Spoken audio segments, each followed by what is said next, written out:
Bonjour, je suis le docteur Crevon, je suis médecin à l'hôpital des Genettes dans le service de médecine interne et de pathologie infectieuse. Et le module que nous allons aborder est celui de la maladie de Lyme. C'est une maladie qui connaît donc un développement médiatique extrêmement important actuellement. Les objectifs de ce module vont être de connaître la physiopathologie de l'affection, de comprendre sa pathologie et de restituer les différentes formes, le traitement des différentes formes de la maladie. Le plan est sans surprise. Qu'est-ce qu'une maladie de Lyme ou borréliose de Lyme? C'est une maladie qui est induite par la piqûre ou la morsure de tique. Il s'agit d'une tique dure qui se dénomme Ixodes ricinus et qui va transmettre cette bactérie spiralée qu'on appelle une borrelia. On connaît différents types de cette bactérie. La bactérie qui a été décrite par Burgdorfer dans le Connecticut aux États-Unis, qui est Borrelia burgdorferi sensu-lato, mais on connaît également des sous-types qui sont des sous-types des types européens, que sont Garini, Afzeli. Cette infection se traduit par des manifestations cliniques singulières, extrêmement précises et bien définies pour la phase primaire, et vous verrez un peu moins spécifiques pour la phase secondaire et tertiaire. Vous avez là une photographie qui vous donne une idée de la taille des tiques et de cette tique dure. La tique connaît un cycle de développement qui va passer par différentes étapes larvaires. Une première étape larvaire où, à la suite finalement d'un gavage sanguin, il va y avoir une transformation vers la forme de nymphe, puis ensuite vers la forme adulte à l'occasion d'un autre repas sanguin.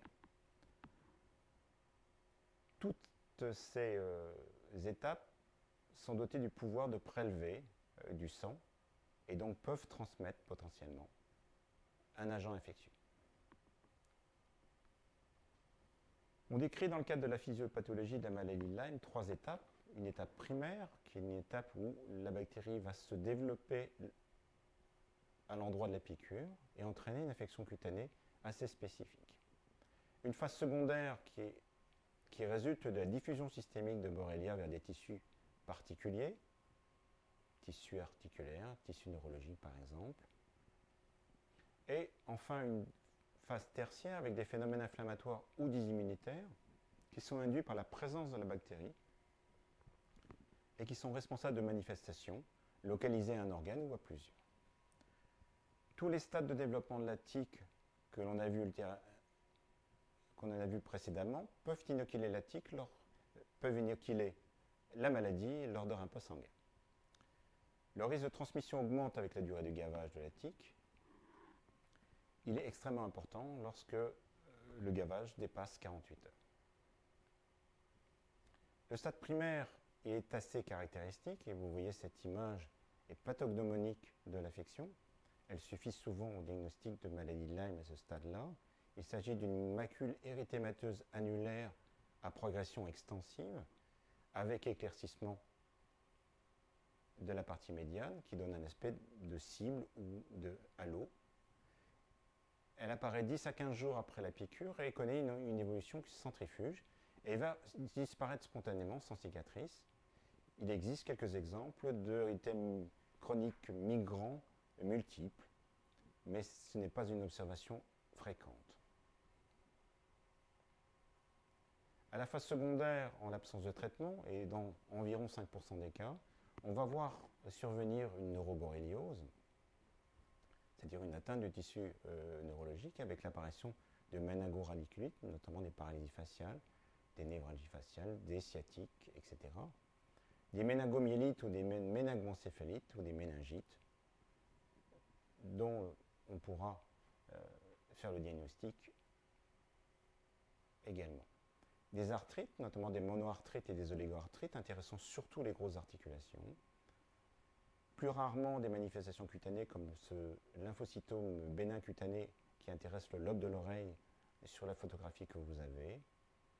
Enfin, des troubles de la conduction cardiaque qui ont été décrits mais qui sont extrêmement peu fréquents. Et enfin, des atteintes oculaire, notamment sous la forme d'uvéite. La phase tertiaire survient à distance de l'inoculation. Il existe des formes de neuroborréliose tardive qui sont des encéphalomyélites chroniques ou des polyneuropathies sensitives axonales. On retrouve à ce moment-là des anomalies du SCR avec une synthèse locale des anticorps. Il existe des anomalies qui miment la sclérodermie, qui sont les acrodermatites chroniques atrophiantes. Et enfin, des tableaux articulaires, pseudo-rhumatismaux, d'évolution aiguë récidivante ou chronique.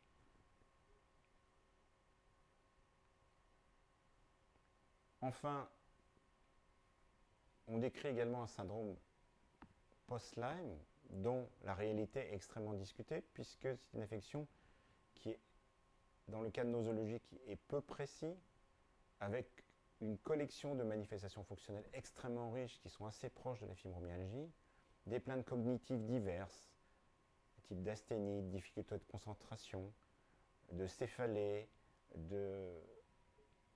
qui rendent l'affection difficile à reconnaître, d'autant que l'ensemble de ces manifestations ne s'appuie pas toujours sur une sérologie, cette sérologie étant remise en question par la plupart des associations de patients qui considèrent qu'elle est insuffisante pour diagnostiquer les maladies de Lyme chroniques.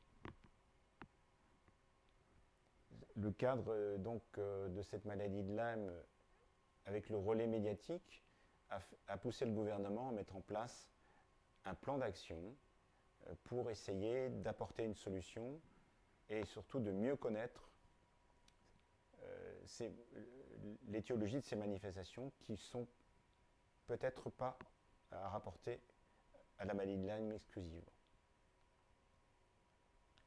Le diagnostic, il est évoqué, et l'image que vous avez vue d'atteinte dermatologique est suffisamment pathognomonique pour que la notion d'une piqûre de tique avec des manifestations cliniques de ce type-là fait le diagnostic.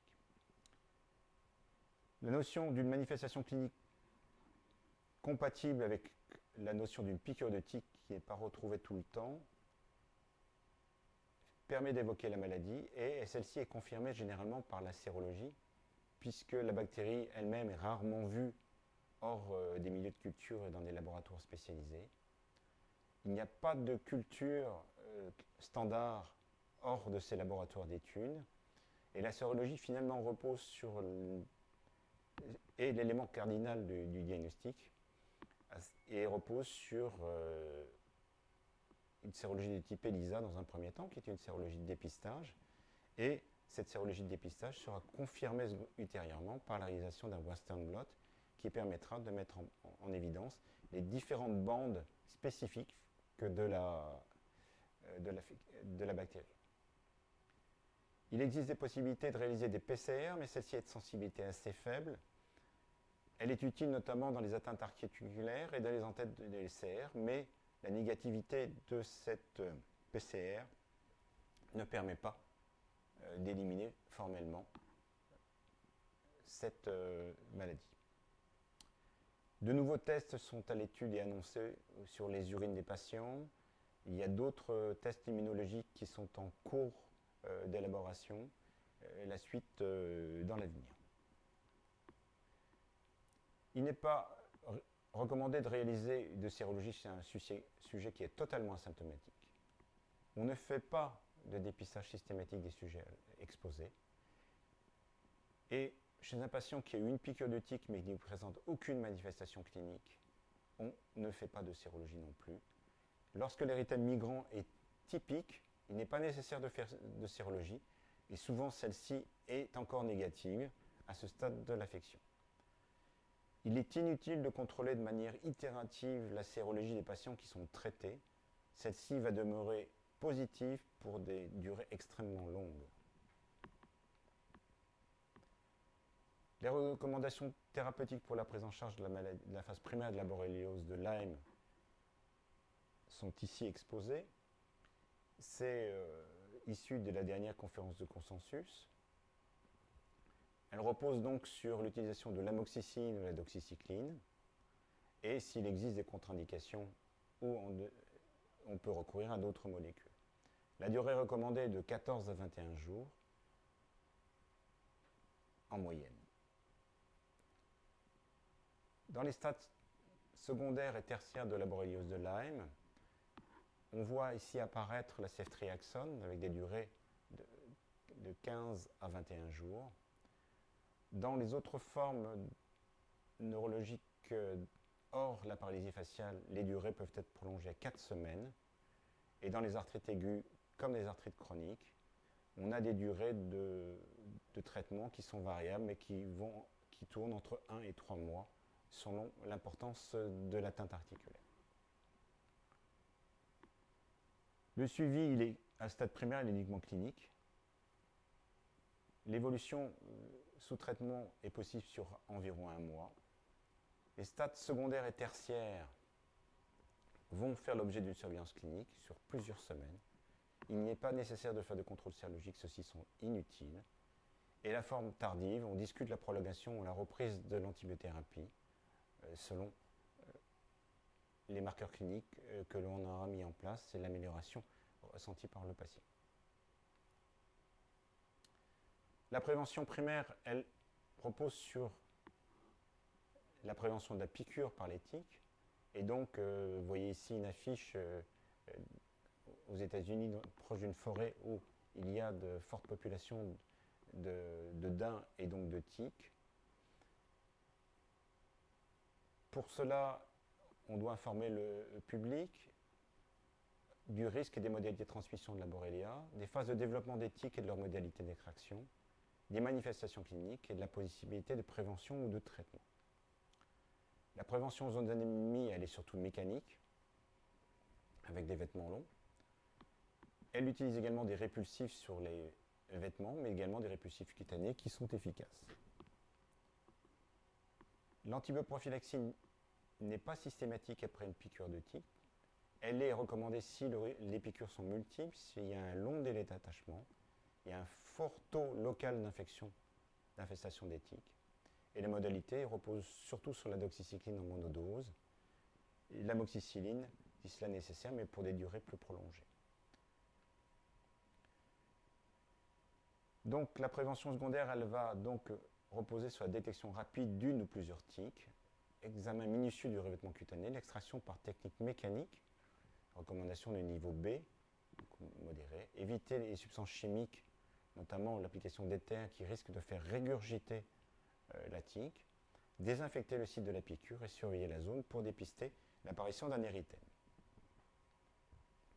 L'extraction d'une tique avec une précelle, vous voyez qu'on doit appliquer la précelle le plus bas possible pour éviter de détacher la tête de la tique et pouvoir retirer le rostre qui sert à l'animal pour prélever le sang. L'autre modalité, c'est utiliser un tire-tique. C'est un appareil qu'on acquiert en pharmacie et qui permet donc d'extraire la tique avec un mouvement de rotation, comme un pas de vis, et qui permet donc de retirer la tique entière. À retenir donc qu'il s'agit d'une maladie qui évolue en plusieurs phases qui sont non obligatoires, puisque la maladie peut rester uniquement confinée à un stade primaire. La clinique est codifiée et évocatrice de la phase primaire. La clinique est beaucoup moins évocatrice aux phases ultérieures et elle est basée sur la sérologie. Le traitement est codifié et la prévention repose sur l'information du public et la détection des tiques. Je vous remercie.